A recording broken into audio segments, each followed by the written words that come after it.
Okay na? Alright, sa mga kabarangay, palakpakan po natin ang Neon Rhyme! Yo, magandang gabi. Kami nga pala Neon Rhyme. Sana magustuhan mo ang pangantay mo. DJ, pa-play na po.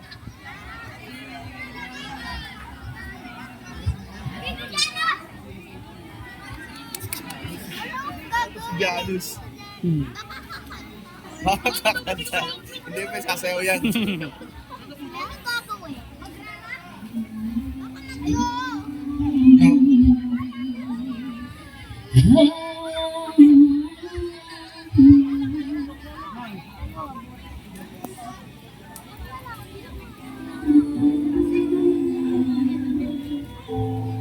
Yakapin mo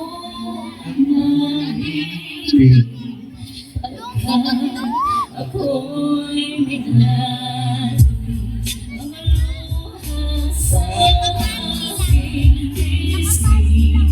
Ikaw ang siyang pinarating dahil imo'y sinasabi baka sa'yo'y mawala.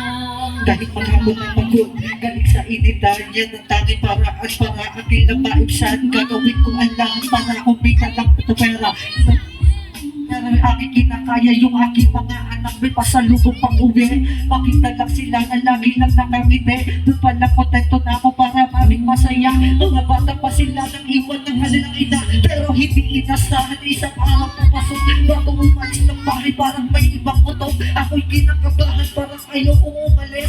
Ayoko rin naman sa gutom sila'y magtiis. Kahit labag sa loob agad ako nag-umayak. Palabas na ng pinto at sinalubong ng anak. Huwag ko daw makalimutan pa sa lubong laruan. Hindi ko rin alam na meron kapahamakan. Habang naglalakad patungo sa aking trabaho, hindi ko alam kung bakit parang naninibago. Buong katawan ko ay nilamon ng kaba, kaya sakit sarili ay tuluyan ng tanga. Meron palang magaganap na hindi inasahan. Isang samunang yayanig sa karamihan. Malakas na litol at tumaman ng biglaan. Agad nagalan lang dahil sa bahay may naiwan. Di ko to ginanais ang mawalay sa'yong piling at kahit ang pagkasakit iwan ang pagmamahal.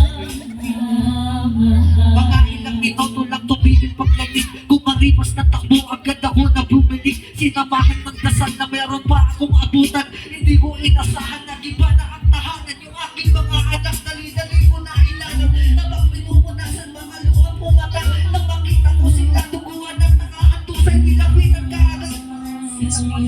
Ang tanong sa aking sarili, bakit sila nawala? Ako yung padre ni pamilya pero walang nagawa. Sila ang tangi kong sagata sa bawat mga hamon. Ganyan mag-isa na ako kadiliman ng lumabot. Agad na sa trabaho, kinagulat mo na lang hawak nila mga litrato na kasama ko sila habang kami ay masaya. Mas lalo pa na ko, meron tinatanong kung paano pa ako mabangon sa pagkakadapa.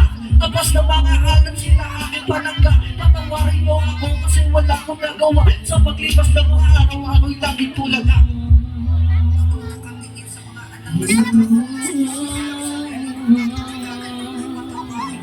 Kasi pabayaan mo na apa, kayo nag-iisa, paano pa ba ako sasaya? Yakapin mo ng mahigpit baka ako'y minamit. Mga luha sa aking isip. Ikaw ang siyang Maraming salamat, Soren. Ibig sinasabi baka sa'yo'y mawawali. Maraming salamat po. Maraming salamat po. Ito po yung Digit Check by Ispaglias.